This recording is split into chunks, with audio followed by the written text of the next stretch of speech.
बोल सदगुरुदेव भगवान की जय। आदरणीय संत जन भक्तों, देवियों, सज्जनों, माताओं, बहनों, बुजुर्गों, संगी साथियों, आप सभी को प्रातःकाल कार्तिक मास की राधे राधे। हरिहर महाराज की जय। सदगुरुदेव भगवान की जय। वो पल आ गया जिस पल का बेसब्री से इंतजार था। तुलसी विवाह। सब लोग उत्साहित थे, असमंजस में भी थे कि क्या होगा, कैसे होगा, कब मनाएंगे। कोई एक को कहता था, कोई दो को कहता था, लेकिन बहुत जल्द लोग उस असमंजस से निकले और आज उस तुलसी का विवाह कराने के लिए उत्साहित हैं। बड़ी हर्षोल्लास से तैयारियां चल रही हैं। तो आप सभी को तुलसी विवाह की हार्दिक शुभकामनाएं और प्रार्थना कि सबके घर में जो बेटी है उनका भी कन्यादान विवाह जल्दी से जल्दी हो और उनके विवाह में कोई विघ्न ना आए। यही प्रार्थना भगवान शालिग्राम से, भगवान नारायण से और गुरुदेव भगवान से करते हैं। आज विक्रमी संवत 2082 एकादशी है, द्वादश युक्त एकादशी, और बड़े ही पुण्य से ये समय आता है कि एकादशी और द्वादशी दोनों का समावेश होता है और ये व्रत ही बड़ा पुण्यकारी, लाभकारी और प्रभु को बड़ा ही आनंद में देने वाला होता है। तो आज एकादशी तुलसीवा देवोत्थानी, आज प्रभु उठे हैं और आज द्वादशी को ही उनको पूजन अर्चन भोग इत्यादि प्रारंभ हुए हैं। तुलसी विवाह एक बड़ी लंबे कथाओं के बाद देखने को मिल रहा है, सुनने को मिल रहा है। तो आइए प्रारंभ करते हैं आज की कथाओं का सिलसिला। जो 5 दिन की कथाएं भी शुरू हो गई हैं आज ही से, और हम तुलसी विवाह की सारी विधियां बता चुके हैं, दोबारा दोहराने की जरूरत नहीं है। 3 बार हमने आपको ये बातें बताई हैं। तो अब सीधा कथाओं के मूल आधार पर चलते हैं और साथ ही एकादशी की भी कथा होगी। आज उसको भी हम आप तक पहुंचाने का प्रयास करेंगे। कोशिश हमारी यही रहती है कि आपके पास सभी कथाओं का थोड़ा थोड़ा भाग पहुंचे और उसका लाभ बाजरे बराबर भी मिला तो बहुत है, कोटि गुना होता है। एक छोटा सा चावल के दाने के बराबर भी अगर मिल जाए तो बड़े हम भाग्यशाली होते हैं। ऐसी कथाओं का जो कानों में रस घोल दे, दिमाग में को शांति दे और मन को पवित्र कर दे।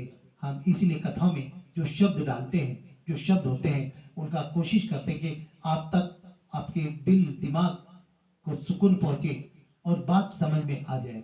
बस यही हमारा उद्देश्य है। धर्म का प्रचार करना है, धर्म की राह पर चलना है और लोगों को भी धर्म की राह पर बताना है। और साथ ही पहले जीविका, परिवार, साथ में धर्म, तभी तो कायम होगा। सबकी जीविका फले फूले, सभी को रोजी रोजगार में बरकत हो, सबको अपनी नौकरी में पदोन्नति प्राप्त हो, सभी बच्चे पढ़े लिखे। यही हम प्रातःकाल भगवान सूर्य को नमन करते हुए प्रार्थना करते हैं कि हे प्रभु, जिस प्रकार से आप संसार को प्रकाश दे रहे हैं, इस देश का, समाज का बच्चा भी अपने ज्ञान ध्यान से प्रकाशित हो, प्रकाश करे। यही हम चाहते हैं। बोलिए राधे राधे। बोलो सदगुरुदेव भगवान की जय। और उन प्रभु जिन्होंने मानव रूप में आकर के हमारे संग रहन सहन किया, हमें जीने का सलीका दिया, हमें नियम पर, मर्यादों पर चलने के लिए राह बताई, उन दोनों प्रभु को हम कोटि कोटि नमन करते हैं, बारंबार प्रणाम करते हैं।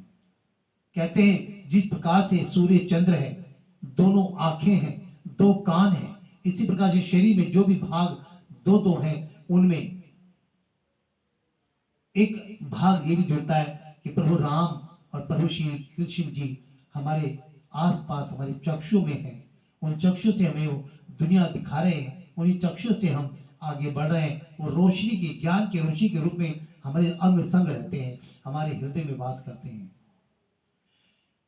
और उन्हीं प्रभु को नमन करते हुए गणपति महाराज जो प्रथम पूजनीय है, माँ लक्ष्मी के साथ विराजमान है, कुबेर जी महाराज जो धन के मंत्री हैं, उन पर अपना रोब दिखाते हुए, क्योंकि वो बड़े ही कहते कि कंजूस टाइप के हैं, वो किसी को धन एकदम नहीं देते, लेकिन कहते जो माँ लक्ष्मी से गणपति के समक्ष प्रार्थना कर लेते हैं तो उसकी मनोकामना पूर्ण हो जाती है। उन गणपति महाराज जी को जो सभी विघ्नों को हरते हैं, कोटि कोटि नमन करते हैं, प्रणाम करते हैं।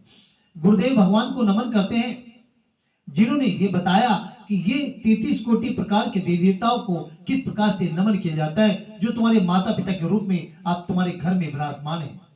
हम उन गुरुदेव को कोटि कोटि नमन प्रणाम करते हैं। सूर्य देव को नमन करते हैं जो पूरे संसार को, प्रकृति को प्रकाश देकर के उज्जवल कर रहे हैं, ऊर्जा प्रकाश दे रहे हैं। कोटि कोटि नमन करते हैं। माँ जननी को नमन करते हैं जिन्होंने बड़ी अथाह पीड़ा सहकर हमें इस संसार में जन्म दिया। उन पिता को नमन करते हैं जिनकी शक्ति से, जिनकी बल बुद्धि से आज हम यहाँ पढ़ लिख करके यहाँ तक पहुंचे हैं। ये सब एक मानव को, प्राणी को राह दिखाते हैं और जीवन की चलने की प्रेरणा देते हैं। तो अभी हम उनको सबको नमन करते हुए गौ माता को नमन करते हैं, गौ माता को नमन करते हैं, गायत्री माता को नमन करते हैं, गीता माता को नमन करते हैं, गंगा माता को नमन करते हैं, महारामायण को नमन करते हुए आगे बढ़ते हैं। अगर शब्द में कोई त्रुटि हो जाए तो उसके लिए हम क्षमा चाहते हैं, क्योंकि हमें आता कुछ नहीं है, हम तो अभी सीख रहे हैं और आप लोगों के समक्ष बैठकर के कुछ ना कुछ सीखने को मिलता है। बोलिए राधे राधे, हाथ उठा के बोल दीजिए राधे राधे, राधे राधे। अभी तैयार होकर के आए साहब, अभी दोबारा भी होना है, अभी बारात में भी जाना है और डोली भी उठवानी है तुलसी मैया की। अभी बहुत काम है, तो कथा जल्दी से समाप्त हो तो हम अपनी तैयारियों में लगे। ऐसा सब बैठे बैठे सोच रहे। बोलिए राधे राधे, राधे राधे। सही कहा है मैंने, क्योंकि दिनचर्या भी बहुत है, बहुत सारे काम कर रहे हैं। जग में सुंदर है दो नाम, चाहे कृष्ण कहो या राम। जग में सुंदर है दो नाम, चाहे कृष्ण कहो या राम। बोलो राम राम राम, बोलो श्याम श्याम श्याम। बोलो राम राम राम, बोलो श्याम श्याम श्याम। देखा जग में कौन है? दो सुंदर नाम है, एक और दो, और दो से ही कहते हैं एक से दो, दो से आगे बढ़ते चले जाते हैं। तो इसलिए कहा जग में सुंदर है दो नाम, चाहे कृष्ण कहो या राम। बोलो राम राम राम, बोलो श्याम श्याम श्याम। बोलो राम राम राम, बोलो श्याम श्याम श्याम। आगे इस पंक्ति को आगे बढ़ाएंगे, अपनी कथा की ओर ध्यान देते हैं। अभी इन राम और श्याम को नमन करा है, इनको नाम याद करके और आप तक उनका नाम उच्चारण पहुंचाया है कि आपके इर्द गिर्द वो बैठे हुए हैं, बस दिख नहीं रहे, बैठे हुए हैं आपके पास, ये पक्का प्रमाण है। अगर बैठे हुए नहीं होते ना तो आपका मन यहाँ नहीं लगता, क्योंकि आपका मन यहाँ है तो प्रभु यहाँ पर है। मंदिरों में हम जाते हैं मन लगाने के लिए, उसके द्वार पे जो हमारे हृदय में तो है, हमें दिख नहीं रहा, लेकिन हम अपनी वास्तविकता को देखने के लिए जाते हैं। बोलिए राधे राधे, राधे राधे। बोलो कृष्ण बोलो बाके बिहारी लाल की जय। बोलो राधे कृष्ण बलदेव की जय।